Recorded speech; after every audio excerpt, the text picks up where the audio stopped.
एक बार फिर से आगे एक नया क्वेश्चन लेके आप लोग के लिए बेटा।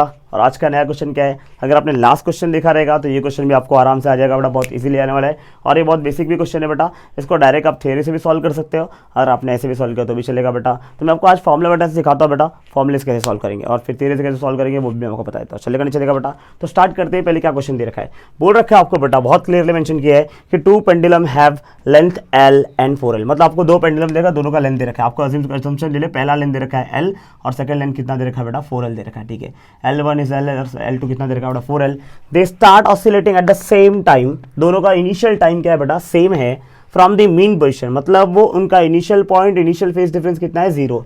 अरे है ना, मुझे लगा है टाइम 0 जब था, जब स्टार्ट करे सेम टाइम, उसको इनिशियल टाइम 0 ले लेता हूँ। और उन्होंने बोला इनिशियल टाइम पे वो सेम पोजीशन पे थे, इनका मतलब उनके बीच का फेस डिफरेंस कितना था, उन्होंने कुछ कवर किया था क्या बेटा, नहीं। वो स्टार्ट करते हैं, उनका बीच का फेस डिफरेंस कितना था बेटा, 0 था। ठीक है, ये मुझे दे रखा है उसने बोला the phase difference between them after the bigger pendulum completed the one oscillation is.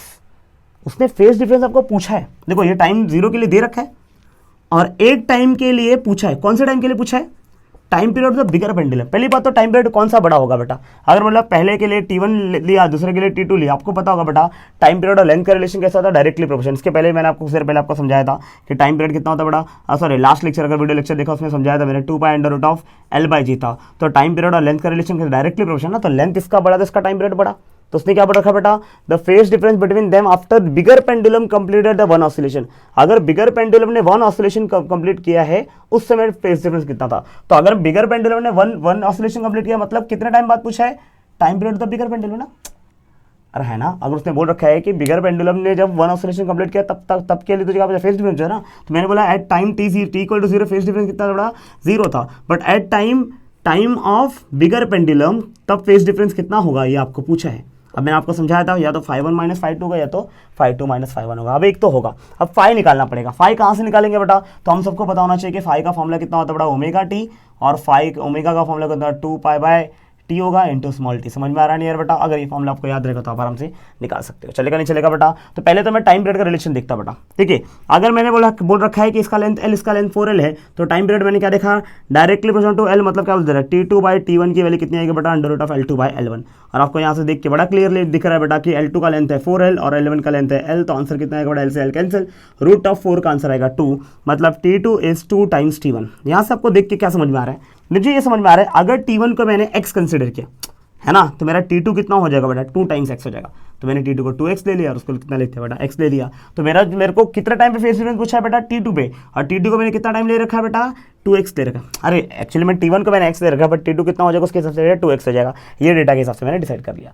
अब अगर मेरे को फेज डिफरेंस निकालना है, मैं क्या निकालूंगा, डेल्टा फाई। अब फाई कैसे निकालूंगा, मैंने पहले φ1 निकालूंगा, फिर क्या निकालूंगा, φ2 निकालूंगा। चलो देख φ1 कितना आएगा, 2π/t इंटू T1।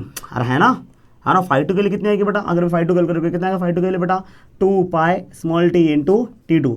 उनको फेस डिफरेंस कितना है, सेम टाइम पे फेस डिफरेंस पूछा ना बेटा, एक पर्टिकुलर कितने टाइम पे पूछा है, जब T2 टाइम पीरियड पूछा, T2 टाइम पीरियड 2x पे। तो मुझे φ1 की वैल्यू कैसे आएगी बेटा, मैं सारी वैल्यू पुट करता हूँ। मुझे पता है स्मॉल t की वैल्यू कितनी ले रखा है बेटा, 2x लेना है, तो मैंने 2x लिख दिया बेटा यहाँ पर। और नीचे T1 की वैल्यू कितना दे रखा है बेटा, x लिया मैंने, हमने बेटा x लिखा बेटा। सेम इसको सॉल्व कर दो, x से x कैंसिल, इसका आंसर कितना है बेटा, 4π। तो φ1 की वैल्यू आई बेटा 4π। φ2 कितना आएगा, 2π small t into capital small t कितना बेटा, 2x। और नीचे T2 कितना दे रखा है बेटा, T2 सेकंड टाइम पीरियड कितना दे रखा है बेटा, 2x से दे रखा है, 2x और 2x देगा, इसको कैंसिल हो गया, आंसर कितना है बेटा इसका 2π। तो φ1 आया 4π, φ2 आया तेरा कितना 2π। तो बड़े से फेस डिफरेंस बिटवीन देम, मतलब φ1 बड़ा है तो φ1 - φ2 is equal to question mark. तो φ1 - φ2 कितना आ जाएगा बेटा, जरा बोलते बेटा, 4π - 2π, द आंसर इज 2π। 2π मतलब 360, ऑप्शन ए इज करेक्ट। चलेगा बेटा। तो ऐसे वीडियो के लिए आप लोग देखते रहिए और फॉलो करिए चैनल को, लाइक करिए, शेयर करिए, सब्सक्राइब करिए और अपने दोस्तों में शेयर करिए जिसको भी ये वीडियो चाहिए। चलिए मिलते हैं, टाटा बाय बाय, जय हिंद, जय भारत।